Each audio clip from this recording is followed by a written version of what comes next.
Good evening, everyone.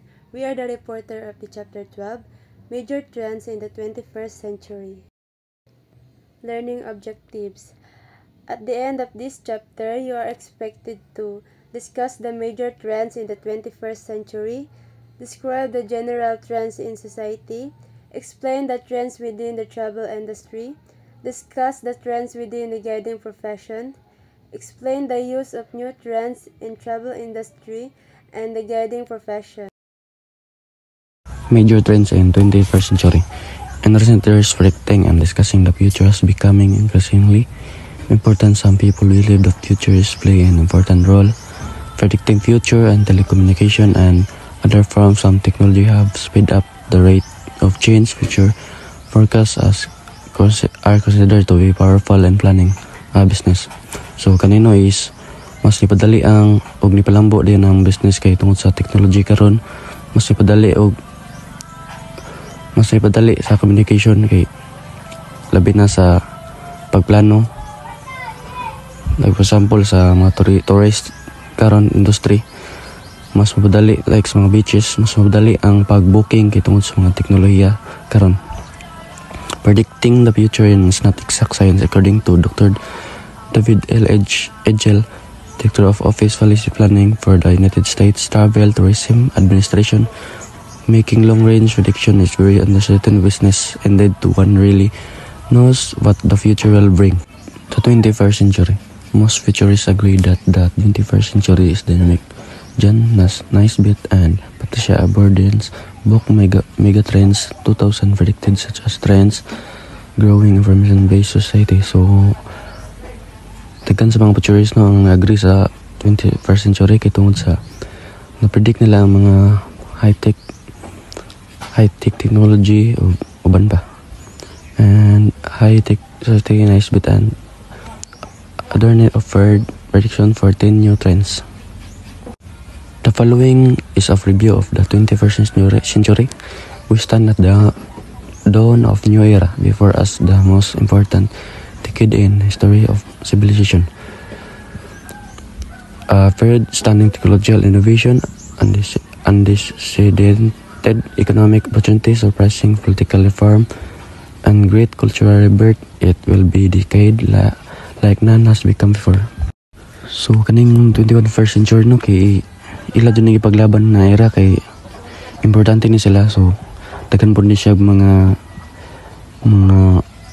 opportunities, mga surprising political reforms and cultural rebirth. And kaning era is wala na nahitabo before. Kay tungod sa technology mas na-high-tech sila karon og mas padali. General trends in society. The futurists agree there are some major trends that have been developing and will continue to evolve over the next decade and beyond. The following are general trends that will most likely affect the guiding professions.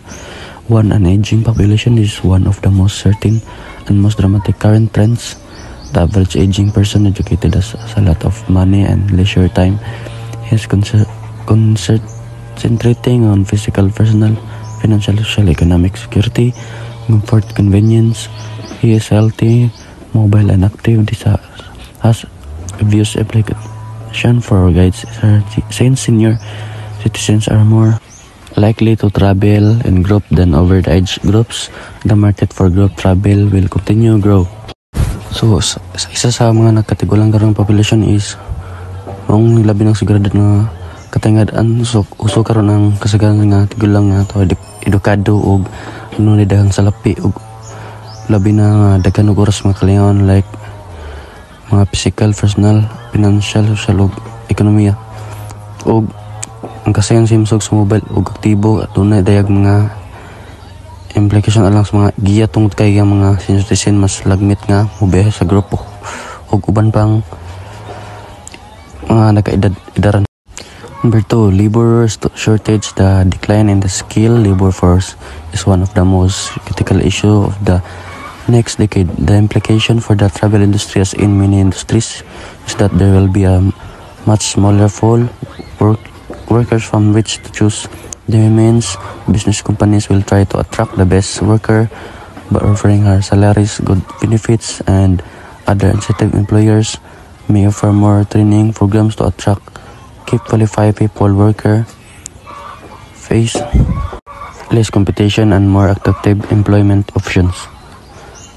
3. Change in work style. More and more people choose the less restrictive work and schedule. Such trends as early retirement, flex time, and part-time are becoming common because people choose to spend more time with their families or personal interest. Isa po sa mga issue karon is ang mga kakulangan sa mga trabahante.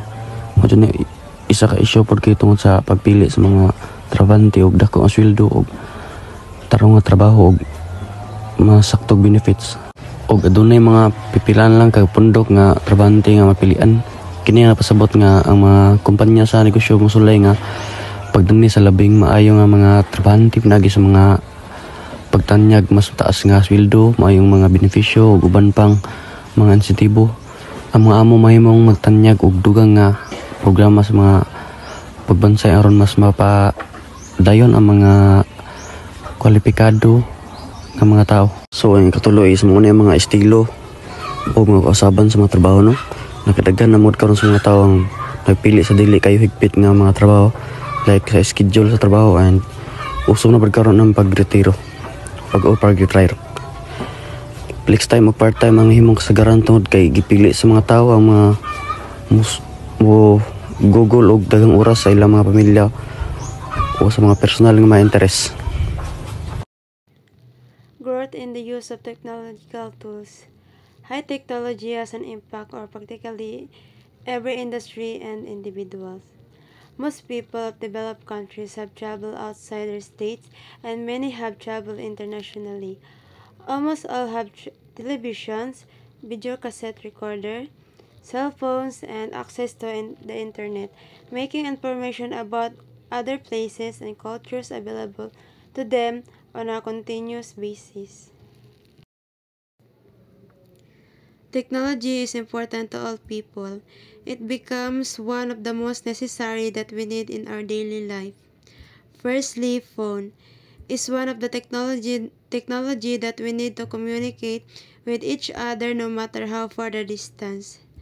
Nowadays, as we can see, everyone has their own phone that being necessary to us. Increase in multicultural societies. Since individuals of different cultures interact, learn and more about each other and even adapt each other's customs. Guides and other travel industry professionals must be more informed about other people and places. Ethnic communities which were previously overlooked on tours and now being recognized by guides and travelers. So, multiculturalism is a social philosophy that recognizes and values the diversity of different cultural and ethnic groups within a society, and it promotes the coexistence of mutual respect of different cultures and emphasizes the importance of valuing and celebrating the contribution of cultural groups.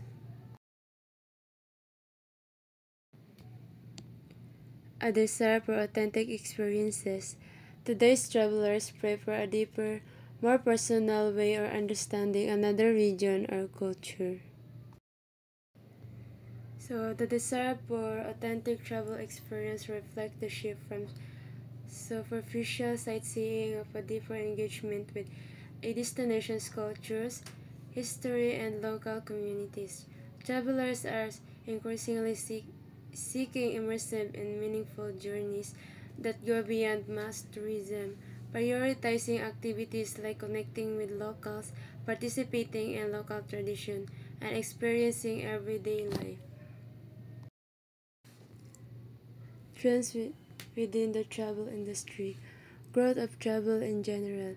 Travel and tourism are the world's largest industry. As more people develop a better understanding of the world and technology makes it easier for people to travel, more people will travel around the world. So, as we all know, no, mas ni dako na jud ang industry sa tourism. Labo na nga daga na kayo og mga attraction or destination nga pwedeng laagan sa mga travelers. So, With the help of technology, mas mapadali na lang ang ilahang pag-travel sa lugar na ilahang gusto at tuan. Growth of interest in rural and previously undiscovered areas. Travelers are searching for unique, unspoiled areas. Many of new trends in tourism such as adventure travel, ecotourism, and responsible tourism cater to the travels. Desire to meet but not to explain local people and attraction. Growth in travel among those previous unable as economies around the world are growing and developing countries are becoming more prosperous. People from different countries are traveling more than ever. At present, more people are traveling from Eastern Europe, Spain, Asia, and Pacific. So this means na more than people who could not afford to travel sa una ay makatravel na sila karon. So as the global economy nga naga-improve and developing countries, naga-develop ay sa countries na wealthier pa siya. Tapos people from places like sa Eastern Europe, Spain, Asia, and the Pacific are makatravel na sila like sa una nga dili sila makatravel. 4. Travelers staying longer in fewer destinations. Travelers nowadays are less interested in mentioning the number of places they have visited but in elevating the quality of their travel experience. Ang mga travelers karon mas prefer pa nila mo stay sa isa ka place sa isa ka place in a longer time instead of mo ato pa sa laing lugar or sa isa ka location. And also they value the deep meaning sa ilang mga experiences over sa simply of checking a list of places. And tapos about po sa enjoying and the quality silang trip, kung na-satisfied sila sa ilang trip, tapos more on experience sila sa ilang trip. And also not just a quantity of destination they are visited. 5. Travelers taking more but shorter trips. Travelers are more inclined to divide their vacation time so that they can have several 4 days weekends throughout the year. Many airlines and hotels are responding these trends by offering short package to popular destinations. Ang mga travelers karon mas prefer nila ang short vacation like 2 to 3, 4 days sa isa ka weekends. Tapos instead nga long travel, ilang ganan ka ng short vacation lang. Tapos makarelax sila tapos more on relaxation, tapos po sila as a experience sa travelers sa ka lugar. Then ang hotel ug ang airlines mo na sila naga-response para mo create og short vacation package nga ma-meet ang wants sa isa ka traveler tapos makasabay sa trends sa isa ka wants sa traveler. 6. Growing demand for professionalism among practitioners in the travel industry. As the travel industry grows and becomes more important to local and national economies, the demand for higher standard among practitioners are becoming more evident. Travel industry associations have responded by offering more educational and certification programs. Kay ang tourism karon mas ang tourism more on important na siya sa local ug national economies. Tapos stronger needs po, tapos ang skilled sa professional workers sa industry. Kay ang travel association naga-offer na siya karon og more on training tapos certification sa programs para mas ma-improve pa ang quality of ang service. Using the study of the future, change and new trends are a person's joy and another person's sorrow. While some are afraid of new trends and dislike the challenges required in learning new skills or seeking different markets, others regard such as changes or opportunities to broaden their skills and make their work more interesting.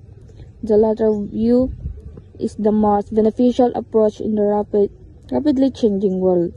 Even those trends that seems to threaten the prospect for guides may be indirect opportunities for growth. Using the study of the future is nag-highlight ni siya kung how people respond the different to change and new trends. So while the individuals are first this change and dislike the challenge involved in learning na kanang di sila ganahan sa challenges nga naga-involve sa new skill or exploring unfamiliar markets. And the other viewed them as a value opportunity nga naga-expand sa ilang abilities and also sa ilang work nga naga-engage. Ang perspective is naga-consider ni siya beneficial sa world that constantly sa involving. Tapos naga-embrace ni siya sa positive mindset nga naga-allow sa individual nga mo grow pa or mo adapt even sa sa trades karon nga naga-adapt pa sila ingana as a professional nga person mas naga-develop pa yang skills tapos more on naga-like na sila sa ilang mga challenges siya.